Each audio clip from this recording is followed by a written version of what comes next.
وہ ساحلوں پہ گانے والے کیا ہوئے، وہ کشتیاں چلانے والے کیا ہوئے، یہ آپ ہم تو بوجھ ہیں زمین کا، یہ آپ ہم تو بوجھ ہیں زمین کا، زمین کا بوجھ اٹھانے والے کیا ہوئے۔ ناصر کاظمی سے ہماری جو رفاقت ہے وہ بہت ہی دیرینہ رفاقت ہے۔ جب سے ہم نے شعر و شاعری کے حوالے سے کچھ سمجھنا یا سمجھنے کی کوشش شروع کی، تب سے لے کے ناصر کو ہم نے ایک قریبی دوست کے مانند اپنے ساتھ رکھا۔ وجہ اس کی یہ کہ ناصر کا جو موضوع ہے اور ناصر کا جو انداز بیان ہے اور اس میں جو اچھی بات ہمیں لگتی ہے، ناصر کاظمی چونکہ ہندوستان کے شہر امبالہ سے ان کا تعلق تھا اور امبالہ سے ہجرت اور امبالہ کی یاد اور امبالہ کی جدائی جو ہے وہ جا بجا اپنے کلام میں اس کا برملا اظہار کرتے ہیں۔ تو ناصر کاظمی کے حوالے سے مختصر رپورٹ بزم سخن کے لیے پیش کر رہے ہیں، ملاحظہ کیجئے۔ عشق کا شاعر، ہجرت کا شاعر ناصر کاظمی۔ ترقی پسند تحریک کے عروج کے زمانے میں اردو غزل کی ساکھ کو قائم رکھنے والوں میں ناصر کاظمی کا نام سر فہرست آتا ہے۔ ناصر کاظمی کے کلام میں میر کی طرح حزن و ملال، غم، داخلی غم اور خارجی غم نمایاں نظر آتے ہیں۔ ناصر نے چھوٹے مصروں اور مترنم بحروں کے ذریعے زندگی کے تلخ تجربات کو شاعری کا موضوع بنا کر ادب اور زندگی کے رشتے کو مضبوط کیا ہے۔ برگے نے خوش چشمے کے کنارے، دیوان، پہلی بارش، نشاط خواب کے علاوہ منظوم ڈرامہ سرخی چھایا ناصر کے تخلیقات میں شامل ہے۔ ناصر نے ریڈیو اور اخبارات کے ساتھ ساتھ مختلف رسائل و جرائد میں بھی ادبی خدمات سر انجام دیے۔ پاکستان اور اردو دنیا کی مختلف جامعات میں ناصر پر تحقیقی مقالے لکھنے کا سلسلہ ہنوز جاری ہے۔ اس ضمن میں شعبہ اردو رامپور، یوپی، ہندوستان میں ناصر کاظمی حیات و ادبی خدمات کے عنوان سے PhD سطح پر تحقیقی کام ہوا ہے۔ اس مقالے سے ناصر کے معلوم اور نامعلوم ادبی گوشوں کو سمجھنے میں مدد ملے گی۔ ناصر کی غزلوں میں نیت شوق بھر نہ جائے کہیں، تو بھی دل سے اتر نہ جائے کہیں، اور نہ ملا کر اداس لوگوں سے حسن تیرا بکھر نہ جائے کہیں، اسی طرح نئے کپڑے بدل کے جاؤ کہاں، اور بال بناؤ کس کے لیے، اور دل دھڑکنے کا سبب یاد آیا جیسی غزلیں آج بھی معروف ہے۔ ناصر شاعری کے ساتھ ساتھ نثر میں بھی یکتائے روزگار تھے۔ وہ نثر نگاری کے رموز سے واقف تھے۔ زندگی سے پیار کرنے والے حسین خیالات کے مالک ناصر کاظمی کا انتقال 1974 میں ہوا۔ وہ لاہور کے مومن پور قبرستان میں آسودہ خاک ہے۔ ناصر کاظمی نے اپنی کتاب کے دیواچے میں اعتبار نغمہ کے عنوان سے ماضی اور جدید دور کو جس خوبصورتی سے پیش کیا ہے، ملاحظہ کیجیے۔ وہ لکھتے ہیں، یہ ان دنوں کی بات ہے جب شاعری فنکار کے لیے باعث سے ننگ نہیں تھی۔ گیت گانے والا گاؤں گاؤں، نگری نگری گھومتا پھرتا تھا اور باٹ باٹ پر عشق و محبت، دلیری، شجاعت، سیر و تفریح اور انجانے دیسوں کے نغمے گاتا تھا۔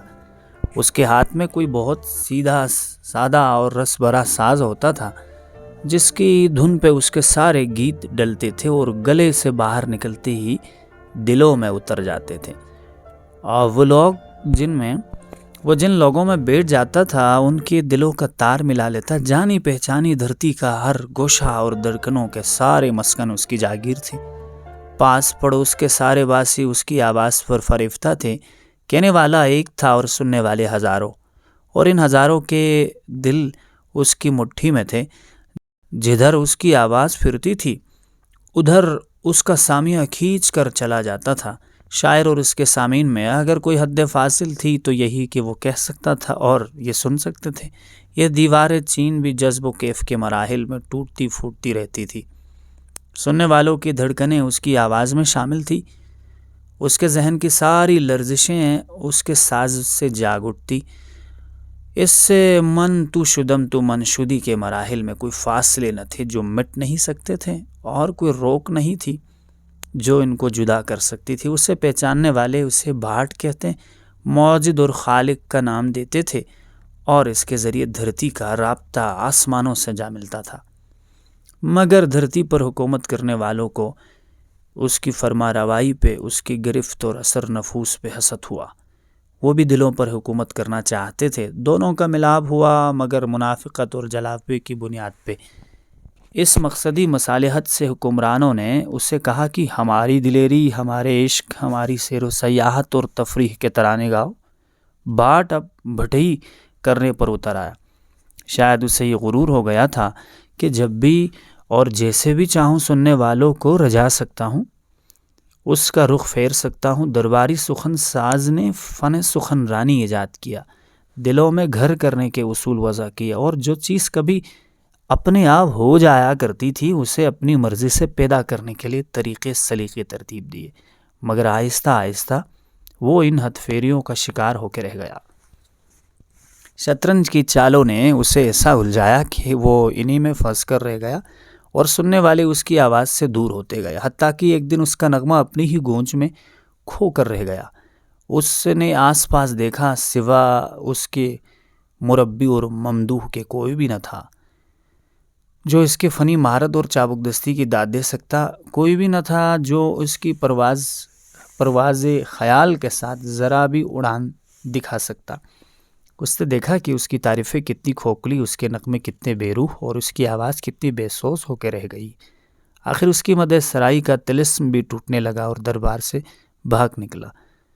اس نے پھر سننے والے تلاش کرنے شروع کیے، لوگ جمع کیے اور محفلیں جمائی، مگر اب کوئی اسے پہچانتا نہیں تھا اور اس کے منبع و ماخذ سے آشنائی نہیں رکھتا تھا۔ لوگ واہ واہ کرتے، سبحان اللہ کے ڈونگرے برساتے، مگر وہ لرزشیں، وہ دھڑکنیں کہاں تھی؟ آواز و سامعہ کے وہ پرانے عہد و پیما کہاں تھے؟ چشم و گوش کی وہ آشتی کہاں تھی؟ اب تو لوگ اس کا وطن پوچھتے تھے، اس کا مذاق اڑاتے تھے۔ آخر تحسین ناشناس نے اسے خود پسند و خود نگر بنا دیا۔ اب وہ لوگوں سے بھاگتا تھا، ان کی داد و تحسین پہ جھلاتا تھا۔ لال و گوہر اگلنے کے بعد کچھ بلبلے بطور انعام ملیں تو ان کی کیا بساط ہے۔ اب تو ممدوح کی مربیانہ شفقت بھی اسے میسر نہیں تھی۔ وہ پرانی مصلحت کسی مقصد سے ہی صحیح، مگر خود اس کے لیے ایک حد تک آرام و سکون کا باعث تو بنتی تھی۔ روحانی کوفت کے باوجود پہلے جسمانی آسائش کے تو سارے سامان مہیا تھے۔ زمانے کی قدر ناشناسی، سننے والوں کی بے اعتنائی کو دیکھ کر اس نے بھی روپ بدلا اور چیخنا چلانا شروع کر دیا تاکہ لوگ راغب ہوں۔ اس کی فریادوں میں بدلتی دنیا کا علم بھی شامل تھا، اور اس کا اپنا المیہ بھی جا بجا نمایاں ہو رہا تھا۔ بدلتی ہوئی دنیا کا عکس اور شاعری میں شاعر کا فرار ایک بہانہ تھا جو روح عصر اپنے اظہار کے لیے ڈھونڈ رہی تھی۔ نالا گویا گردش سیارہ کی آواز ہے، وہ آسمان و زمین کے بگڑتے ہوئے رنگ و روپ اپنی آواز میں سمو کے کہہ رہا تھا، دیکھو۔ اور سننے والے اپنی اپنی حدوں میں محبوس اس کی آواز کو سن سن کر ڈرے جا رہے تھے۔ شاعر نے اس باولے کا بھیس بنا رکھا تھا جو گھر گاؤں کے گردا گرد چکر کاٹتا تھا اور آنے والے حادثوں کی خبر دیتا ہے۔ سب جانتے ہیں کہ یہ پگلا گاؤں سے کتنا پیار کرتا ہے اور گاؤں والوں کے دکھ میں کس قدر محبت سے اشک فشانی کرتا ہے، مگر اس کے باوجود اس پگلے کی پیغمبری ایک بڑا ناگوار اور دلدوز فریضہ ہے جس کو ادا کرنا کسی محفل پرست، دنیا دار اور مصلحت آشنا سخن ساز کے بس کی بات نہیں۔ یوں ہی گر روتا رہا غالب تو اے اہل جہاں، دیکھنا ان بستیوں کو تم کے ویراں ہو گئی۔ شعر کی ماہیت پہ سوچنے والے عموماً شاعر کو بھول جاتے ہیں۔ اس شاعر کو جو بھیس بدل کر ہر زمانے میں نئے جلوے اپنے ساتھ لے کر آتا رہا ہے۔ ہمارے زمانے کا شاعر کئی اعتبار سے اکیلا ہے۔ شعر پڑھنے والے ہیں تو شاعری کے بارے میں سوچنے والے اس کے ساتھ نہ چل سکتے ہیں، نہ چلنا چاہتے ہیں۔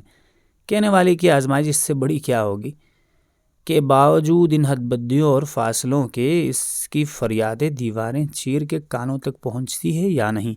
اس دور ابتلا میں نالا آفرینی محض ایک دیوانے کی پکار ہی نہیں، کئی دلوں کے دھڑکنیں اس کے ہمساز و ہم نوا ہو سکتی ہے۔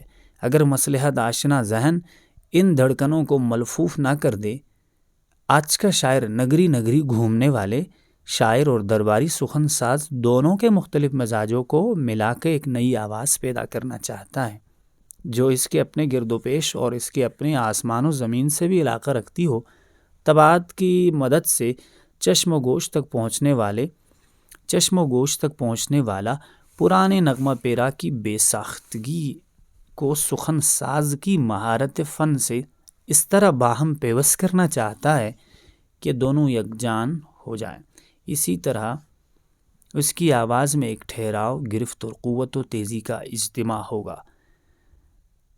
اگر وہ اس شک و شبہ میں ڈوب جائے کہ اس کی آواز کہیں خلاؤں میں کھو کے رہ جائے گی تو شاید اسے بلند کرنے کا ہی کوئی جواز نہ رہ جائے۔ نالا آفرینی جبر و اختیار کا ایک انوکھا کرشمہ ہے۔ قاری کے دل میں جگہ پانا بھی محض اس کے بس کی بات نہیں۔ آواز قوی ہو تو دور دور تک پہنچ جاتی ہے، نحیف ہو تو حلق سے باہر ہی نہیں نکلنے پاتی۔ صرف پہنچنے کی بات نہیں، دیکھنا یہ ہے کہ ایک آواز ہزاروں کی آواز بھی بن سکتی ہے یا نہیں۔ محض ہزاروں کا ذکر کرنے یا ہزاروں کو مخاطب کرنے سے ان کی دھڑکنیں اور لرزشیں ساز کی ہمنوائی نہیں کر سکتی۔ نالا محفل برہم نہیں کرتا۔ نالا آفریں پہ جو کچھ بھی گزری ہو اس کی فریاد فن کے سانچے میں ڈل کر نغمہ نہیں بن سکتی تو محض چیخ و پکار ہے۔ ناصر کاظمی، 1954۔